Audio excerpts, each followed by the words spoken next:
What's going on, everybody? It's yours truly, Mufasa Fashal, coming to you live with another episode of Alphacology. And I got a special guest today, man. He one of the real ones. I'm telling y'all, he one of the real ones, man. I got my man Koach 10 right here. You know what I'm saying? And I appreciate him for coming on the show, man. Appreciate you, bro. Yes, sir. Yes, sir. Yes, Yes, sir. sir. Yes, sir. And I feel like he the best quarterback coach in the state of Georgia. That's just me, because I seen his work personally. You know what I mean? And I've been asking him for the last, 2 months for you to come on the show. I'm like, dang. You know what I'm saying? I ain't gonna bite. Yeah. So it was like, I coached with you, and I seen you, and I like the way you carry yourself, like I say, be the most alpha male version of yourself. Yes, sir. And I feel like you being the most alpha male version of yourself out there, basically raising these young men to be leaders. Because I know for a fact, quarterback coach is like the most important coaching position you can have outside of coordinator and all that. Absolutely. So you developing leaders. Yes, sir. Off rip. And I don't want to assume that's your purpose, but every time I bring anybody on here, I ask them, how did you come to your purpose? You know what I'm saying? And is that one of your purposes in life? So it's crazy, man. It definitely is. And again, Koach 10, man, find me on Instagram. IG? KOACH10. That's what the kids call me. I adapted to it. It's crazy because my best friend was like, when I first started training 3 years ago, he was like, man, you wore 10 in college. He was like, why don't you call yourself Koach 10? And, he was like, put a K on it for other reasons, you know what I'm saying? I ain't gonna say, but I was just like, okay, cool. Let me see how that rock. And now the kids are like rocking with it, bro. But I say all that to say this. I really believe that this is my purpose. And there's a lot of endeavors like I tried to attack, and I ain't gonna say they failed, but they were lessons, and it brought me to where I am now, being a college quarterback after I played college football. I had to live life. Became a father, you know what I'm saying? And I backed away from the game for a long time, but a lot of close friends of mine were like, bro, you need to get in the coach, you need to get in the training. And I was like, yeah, all right, cool, whatever. And when I finally did it, I just hit the ground running, and here I am 3 years later, and I mean, it's booming, God's really blessing me, so I really feel like this is my purpose. Okay. Yeah. So that's why I'm going to ask you this. You feel like you were guided on that path. Definitely. Yeah. Certain things happen in your life where you can't escape your calling. No, you cannot. Right. It's inevitable. So that's how I look at it. With purpose, you got to stay focused, and you got to see where you at and where you could go. And it's always, does it fit? I'm gonna ask you like this. I know personally, when I'm doing something I love, it don't feel like work. Right. It don't feel like work, and I'm out there doing what I love, whether it's podcasting or grinding, helping build up men, helping coaching. And you look up, it might be 7, 8 o'clock at night. For sure. Like and tonight. Like tonight. You came late. Yeah. You still like, we still got work to do. Yeah. It don't feel, when it's your purpose, sometimes it just don't feel like work. So it's crazy you say that, because like tonight, literally, like, we had this conversation. This was we've been brewing this up for a minute. Right. So now we here in this moment, you know what I'm saying? Like I told you, like, we super grown, man, pushing 40. So like, this is like my night out. But prior to this, I had a session, and it was raining during the session. I mean, I'm watching lightning fall, and I'm like, damn, like, I'm out here with these kids. Like, I gotta love this shit, bro. Like, You got to. in the rain, lightning, like, gotta love this shit. So we out there, man, the kids loving it. I'm looking at them, they looking at me. And they looking at me like, Coach, what we gonna do? And they ain't saying shit. And I'm just like, okay, let's keep going. I'm just saying, you play football in the rain, so you gotta train in the rain sometimes. It's definitely a passion, bro, and it doesn't feel like working at times. Sometimes, you get a little tired, you get a little stressed, but, it's definitely my passion. And I mean, I love it. I love it through and through. That's good. So, me as a former college football player too, I played running back. And my story a little bit different, but I noticed every time I try to walk away from something I love to do something I think I want to do, the Most High always pushed me back. For sure. Even when I came up here, I didn't plan on coaching no football at all. Right. And I ended up coaching football in a blink of an eye, 4 years. Right. You know what I'm saying? So I understand where you're coming from. And when I try to walk away from coaches, people always ask me to coach. So I get it. Same thing with the podcast. I try to drop the podcast every month. I think every month for like 8 months, somebody was like, man, you ain't making no more. You ain't doing it no more. And I was like, that's just signs. It's like, okay. And I understand when you walk away from something that you love, it's going to bother you. Yeah. You know what I'm saying? You get stressed. You start getting frustrated. Yeah. So it's kind of like you gotta ground yourself in something and stay focused and stay consistent. And I appreciate you for staying focused and staying consistent. God, no doubt. And you know, I see your content, right? Yeah. Bruh. Like I said, like I always been saying, I feel like I could be a quarterback coach now. I feel like I could be a quarterback coach because you be dropping so much gems on the timeline. And I'm like, boy, you better stop. Remember I told you, I was like, man, you better stop doing that before they start stealing your stuff. Nah, boy. Do you ever, because I know with Alphacology, I done seen bigger platforms take a lot what I'm saying. And it's just like, man, I said this 2 years ago on a podcast on Spotify. Right. So it's just like, do you ever get that though? Like, I'm not saying you ain't got to call nobody out. No, I'm not. And I ain't going to call nobody out, man. But my mentor, man, he told me, he was like, man, when I first started, man, he was like, bro, like, look at it like this. When you watch commercials for cars, you see commercials for Hondas, for Nissans, for Fords. He said you never see Lamborghini commercials, right? Right. You never see Ferrari commercials. And he was just like, that's because it's quality. People already know what it is, so they're going to gravitate to it. If you got the money for it, you're going to gravitate to it. You know what I'm saying? And I thought about it, and I was like, yeah, you're right. But, man, I'm on the ground right now. You know what I'm saying? I'm hustling. I'm nickel and diming, bro. I'm trying to come up. I'm trying to be a boss. You know what I'm saying? So I took his word because I'm coachable, and I took it, but then I was like, I gotta remix it. You know, it's gotta be kind of a hybrid kind of thing. Yeah. So I do give game, I do give sauce, but it's just like it's either it's in you. You know what I'm saying? It ain't on you. You know what I'm saying? Yeah. So when you come to me, it's like, okay, you could see the sauce on the internet, but when you come get it in live play, it's different from the internet. I feel like I could duplicate that sauce. You can't though, bro. It's different from the internet, bro. It's different. It is. It's different from the internet. You know what I'm saying? And that's why I don't mind giving out game. I be practicing. I'm gonna be honest with you. I be practicing on my little cousin. He played quarterback. Yeah. And he like, 8, 9 years old. He was doing the throwing motion, and I'm trying to do the same. No, for sure. Now I'm running back to the phone, bro. Like, man. How you did it? Yeah, bro. And it's crazy. I get it though. Bro, you got and then like so many. I get so many DMs. I remember when I first started, bro. Like I was a college quarterback, but playing quarterback and coaching are two different things, and I learned that shit fast, bro. I'm thinking like, damn, okay, yeah, I played college quarterback. I was great at it. I started all 4 years, like, boom, okay, I'm gonna get out here and teach these dudes like ASAP. But I was like, I found out fast, like, oh shit, I got to get back in my bag. I got to study and concentrate just like these kids have to. Yeah. So, once I did that, you know what I'm saying, and it took time, like trial and error, It's a lot of, bro, it's so much trial and error, bro. Like, I done put in thousands and thousands of hours, bro. Like, I'm going into year 4 now, and it's been a blur, but then sometimes I have those moments where I look back, like I go scroll on my page, like to my first post. I'm like, oh, dang, bro, this is where I started from.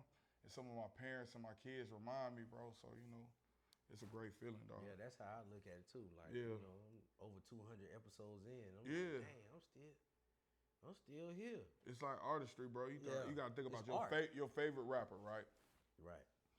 I ain't talking about somebody you found like, oh, when they kind of peaked. Like somebody you can think of like when they first started.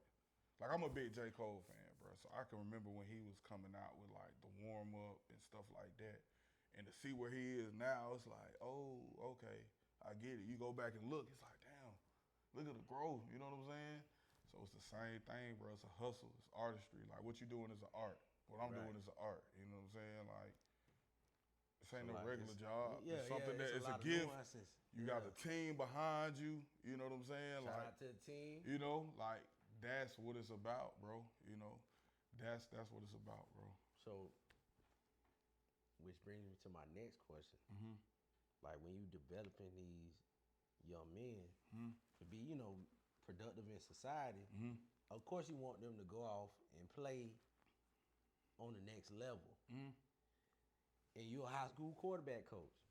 And I seen your work, and I'm like, I seen the quarterback you been, on the team I was coaching. I was like, man, he made some big steps. Yeah. He made some big bounds. Like, oh, okay, this ain't this for real. Yeah. This got a real deal. So it's just like when you take that guy and you see what's going on, and I'm gonna be honest, you see what's going on with the state of college football today. You know what I'm saying? And I think a lot of these guys, a lot of our guys, especially if they're late bloomers, like I'll say our quarterback we had was a late bloomer. He was. Right? But I was too. But we'll get into that. Yeah. But we always don't have those connections or those opportunities. And I think those opportunities are getting smaller for kids coming out of high school. They are. Because of the transfer portal and the NIL stuff going on. You know what I'm saying? I was going to ask you, how long you feel like that's going to last? Because I got on one of our players, right? He was messing up in class, and I was just like, in that transfer portal, it's a young man with a 3.5 GPA that's ready to go to grad school and has college experience. Right. But you still around here messing around trying to get a credit for a freshman class. Right. Because you messing up. What kind of message is that sending to the coaches? So you don't have the same opportunity I had where they could take a chance on me when they could just go in the portal and get a guy that they already know is proven. And in a way, I feel like those guys are usually 5, 6, 7, 8, some 8 years playing college football, and I don't think that's fair for our babies, like our young boys out there who trying to get opportunities. So I think it messes up a lot of opportunities for me personally. The transfer portal messes up a lot of opportunities for high school athletes. Do you feel the same way? Like I mean, I do. How long will it last though? Do you think I don't think it's gonna last. And I mean, I do, but then I don't because I mean, like it's a cycle. You know what I'm saying? Like it's not like it's professional football, so there is an expiration date on okay, like you're saying, 6, 7, 8 years, but you know what I'm saying? When that expires, like somebody else got to hop on the wheel. Somebody got to hop on the wheel. We had 5 years to play 4. Right. 5 to play 4. And they're trying to put, every day it seems like the shit changes. You know what I'm saying? Like you got Carson Beck, who got all these years. But then that boy my age. Right. But then you got other guys who they're not granted the same stipulations. So it's just like, I say all that to say this, bro. Like, I tell these kids, bro, just get a toe in the door, man. Like, wherever you're going to go, like, just make sure you're celebrated. You know what I'm saying? Not tolerated. And then once you get that opportunity, here's one thing these kids have, bro. Like, when we was in school, like, if you signed at a lower level, D2, or, you know what I'm saying, something like that, like, my nigga, you was probably stuck there, and you was stuck in that little realm right there. You know what I'm saying? Now these kids can go play D2 and ball out, and have the opportunity to move up right away. So there are some advantages. You know what I'm saying? Like, so I'm just telling these kids, man, find an opportunity that suits you. Don't go chase the G on the helmet. You know what I'm saying? The T on the helmet, the U on the helmet. You from Miami, bro? You know what I'm saying? Yeah. The Seminole on the flag, the arrow on the helmet, never bro. like the U. Come on, the AU on the helmet, the Longhorn, man. Go chase Right. an opportunity that's gonna make sense for you, because this game is more mental than physical. And one thing I learned from being a collegiate athlete is, especially playing the quarterback position, dog, like it's an emotional position. So it is. What you mean by emotional? Like, because, bro, like they crybabies. No, nigga. They Quarterbacks- not crybabies, quarterbacks bro. are crybabies. You have a I'm telling you lot. right You now. have a lot Quarterbacks are to. You have a lot to be responsible for. You have a lot to be responsible for. You got to lead men. So you got to think, bro. If you a 17, 18-year-old kid, you graduate, you get an opportunity to play college football. You know what I'm saying? Especially in today's game. Like, now you got to go from that stage, leading teenage boys, to leading men, grown men, some men who have kids, some men who really are really like holding on to this opportunity and depending on this opportunity to feed their families, or you know what I'm saying, like, or to get that other opportunity based upon the portal that we just talked about. Look, I'm at D2 right now, but I'm trying to level up. I ain't got time to bullshit. How you gonna do that? Now, Like at 18, 19 years old, trying to lead a 24-year-old man who got kids and, been out here in the world. Quarterback is, I'll say this, you need some emotional intelligence, some emotional balance at quarterback. I'll take that back. Yeah, you do. Because, like, me, I played running back, linebacker, safety. So if I had a rough day, right, I could just, football was like therapy. Right. I can go out there, get angry, and just tee off on people. You can. Just throw my body into other men. Right. And you could be in the huddle just like with that attitude. With that you ain't got to call the play, so you could be back there bit chilling versus the quarterback coming in that huddle like, bro, I got one job. I got one job to do. That's it. My job is to block this linebacker. Facts. Right? I got one job. And guess what? My girlfriend pissed me off. You know what I'm saying? My teacher that made me mad. She telling me I'm failing. Right. So somebody got to feel it. So that was the fun part about playing, certain positions like linebacker and running back. Right. Versus I could really take my anger and channel it into another human being. Bro. Right? Without going to jail. Right. Without going to jail. So check this out. I see now what you showed me, you can't do that quarterback. You can't get mad and throw the ball hard. You can't. Like, you can't do so that. everything you talking about, right? Right. So this is, I can't just make up scenario. This is things I've gone through, and that's what I think makes me like a good coach, a good trainer, because I'm not just a science teacher who's looking at YouTube videos like, oh, okay, let me train you. No, nigga, I did this. You know what I'm saying? So my senior year in college, right, is my last year of eligibility. Like, I'm trying to graduate. There's rumors of me like maybe going Canadian, whatever. Bro, my girlfriend at the time is pregnant with my son, who was in your class, bro. 17 years old. Bro, I'm stressed out. Like, he's finna be born in March. Football season is in August through November. I'm trying to win a conference championship because that's the pressure of the school I went to, And then here she is. Like, granted, she didn't stay in the city at the time. Like, I'm like, damn, I'm finna be a father at like 22 years old. Like, but I can't take that out on the guys in the huddle with me. They don't give a fuck about that. They don't. Respectfully, and that's not their job to. So it's just like, okay, cool. I have to deal with that and be able to make sure these guys are straight. So if I see them down, like, hey, bro, you good? Then on top of that, make sure I'm being productive. Right. Because I'm a senior and been starting for so long. Like, all that stress is on me. How do you handle it?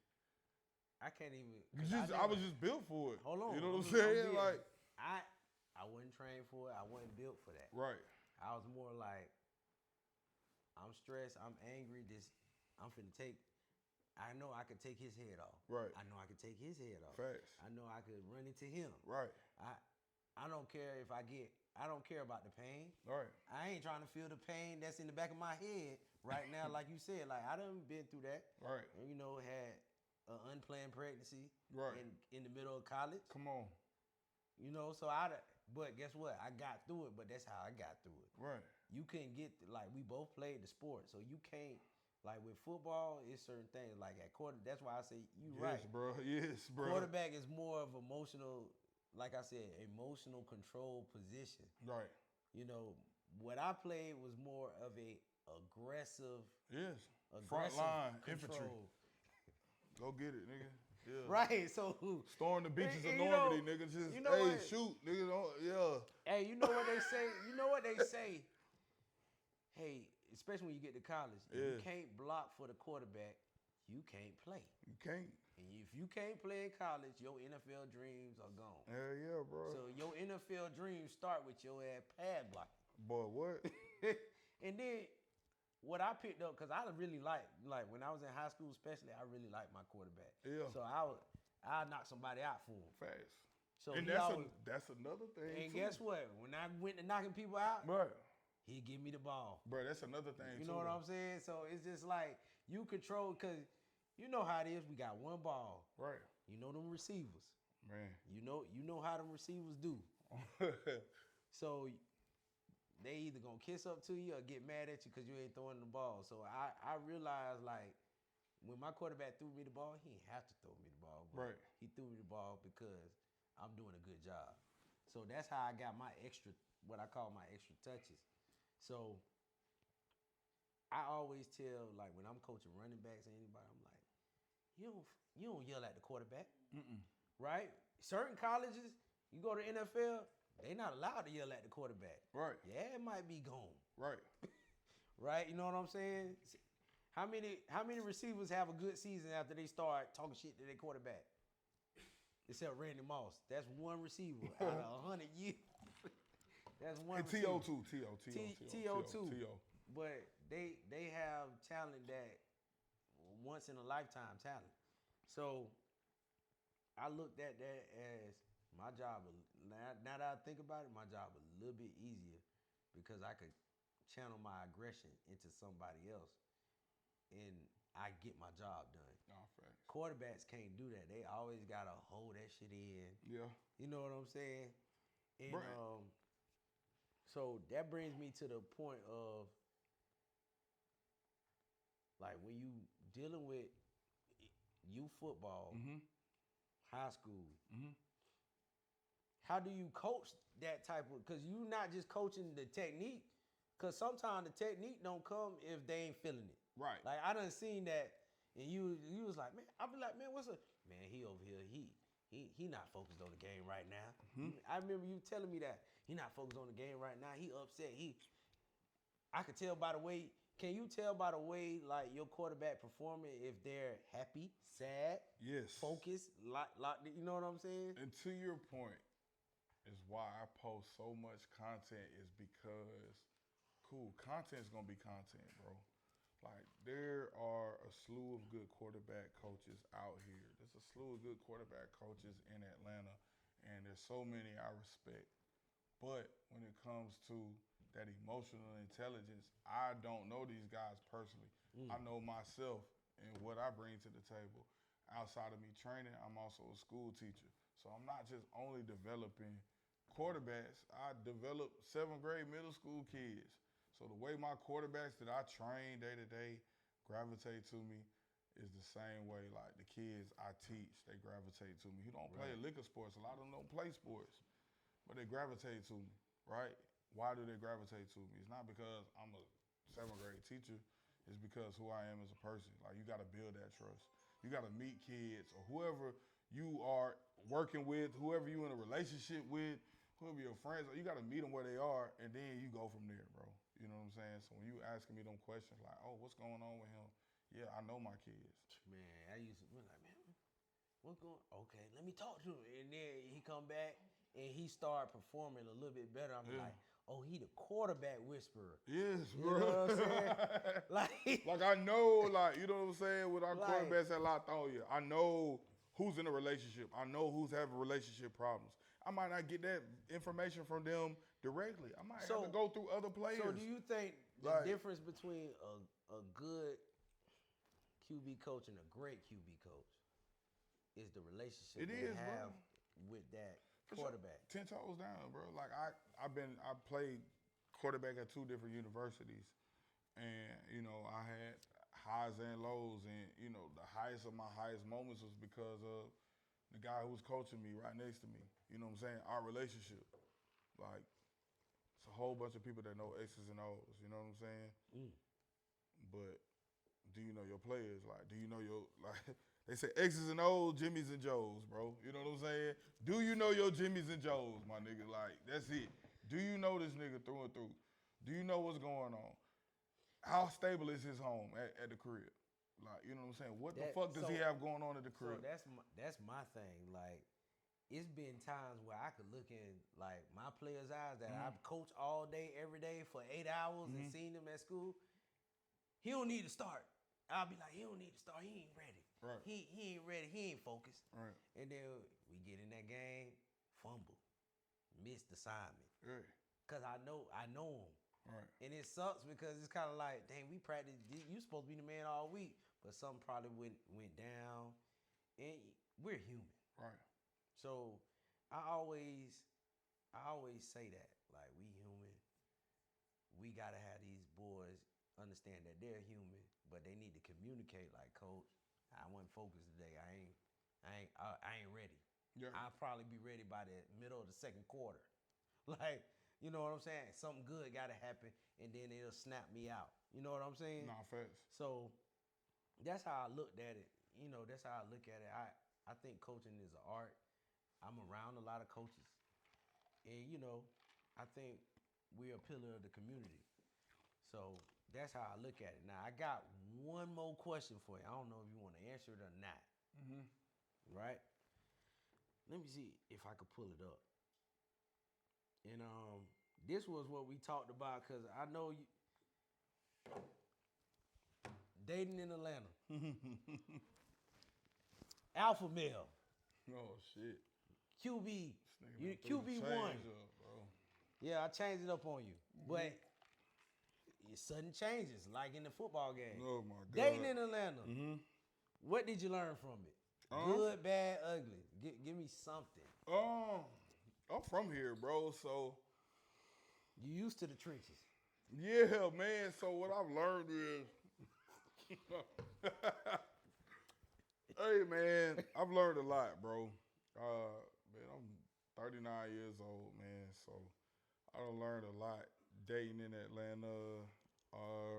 But at this age, I will say, I wish, looking back at things, that when I build a foundation with a woman, that I would have had a sense of like thinking God first. You know what I'm saying? Like, and every relationship that failed was because of me. You know what I'm saying? Like being a man and not having God in the forefront and just thinking like, okay, cool, I can just move however I want to because I was so used to that and I always got kind of what I wanted. Shit never worked out, bro. Got what you wanted out these hoes. Easily. And it came back to bite you in the ass. Damn, I shouldn't have said that. But I did say that. But my advice, and I try to tell, and I look at my he'll be 17 tomorrow, and I'm looking at him and his best friend, and I'm like, damn, like we really the new like adults and unks. Right. I take them to AAU practice and I hear them talk. I'm like, shit, bro, I was just there. So him trying to listen to me and, bro, he ain't listening to that shit. But he kind of is because I always told myself like, and follow me, dog. Right? So I always told myself like, my dad was cool, but you know what I'm saying, he ain't really like dabble into like relationships and stuff like. But I do that with my son, and I'm just like, bro, I'm watching him like, damn, this nigga just like me. And I'm telling him, hey, bro, you don't want to move like that, boom, boom, boom. But it's like, damn, do you kind of let him dabble and, you know what I'm saying, fail? Or it's like, hey, nigga, like, hey, bro, don't do that shit, bro. I've been there. I'm telling you, my nigga, don't do it. So you know what I'm saying? That's the thing. And of course I'm like, no, I'ma still say my piece. But it's like, bro, like, again, like I was a young dad, bro. You know what I'm saying? 21, 22 years old, playing ball. Like, he kind of grew up with me, lived with me for a long time. Like, you know, he lived with me for a long time. Right. You know what I'm saying? Joint custody, you know. So he done seen, we kind of grew up together. So I just say this, relationships in Atlanta, bro, hey, man, if you're going to do it, man, make sure you have God in the forefront. That's how it's going to work. If not, the shit is going to fail. So you got to meet a girl at church. I ain't saying that, bro. Niggas ain't really even go to church like that no more. Okay, hey, I'm just saying, bro. I get. You gotta know by the spirit. I got you. Yes, and I think that is vital, bro. Like, I'm from Atlanta. I'm from here. There's not a lot of people, like, if you meet people, like, in the city now, bro, it's a lot of people, they not from here, dog. Like, niggas who from here don't even really be outside. Like I told, this is outside for me, and we inside, so. Like, yeah, dog, like, I ain't gotta be outside like that. Okay, like, so yeah. I had to drop, because that's one of my segments. For sure. And I know me not being from here, and I was dating in Atlanta, you know, at one point in time. How was it for you? Oh, man. How is it for you currently? It's all right. Let me be the host real quick. How's it for me, bro? Yeah, how are you, you want to flip it on me? So check this out. Damn, bro. How are you, bro? I done jumped out the game. For sure. I ain't dating in Atlanta no more. Got you. But check this out, though. Right. When I seen where it was going, and I still made some decisions. Some decisions that were questionable, and it came back to bite me a little bit. Right. You know what I'm saying? Because how social media works. Yeah. You know what I'm saying? So it's easier for your business to get out there, and I didn't like that. And the other part I didn't like is Atlanta started getting expensive. So now when you meet 9 girls, that's like $900 you got to spend. It's like a bill, bro. It's a bill. It's like $900 because you got to take them on a date. By the time you pay for parking, that's $60. You only finna get one drink from me. Facts. You only finna get one drink from me. That's why you got to. So that's like $30. Drink $30 with service fee and gratuity. So now you mad. So I don't want to deal with you no more. So I'm from here, right? So I'm gonna give you some songs, dog. Like, you know what I'm saying? Like, you know, 285 is a big ass circle, right? You gotta find spots like outside the circle, bro. So outside where you don't have to pay for parking. You know what I'm saying? There's some cool spots. That's one thing about Atlanta. It's growing, bro. Like, it's like 7 million people that live here. Yeah. In the metro area. So you don't necessarily have to be inside the circle to have a good time. You know what I'm saying? Yes, sir. So that's just, you know. That's a podcast for another day. We're gonna do that one. Y'all write that down for me. And we're gonna do that one. But like I always say, this is the end of the segment. Where we can find you at again?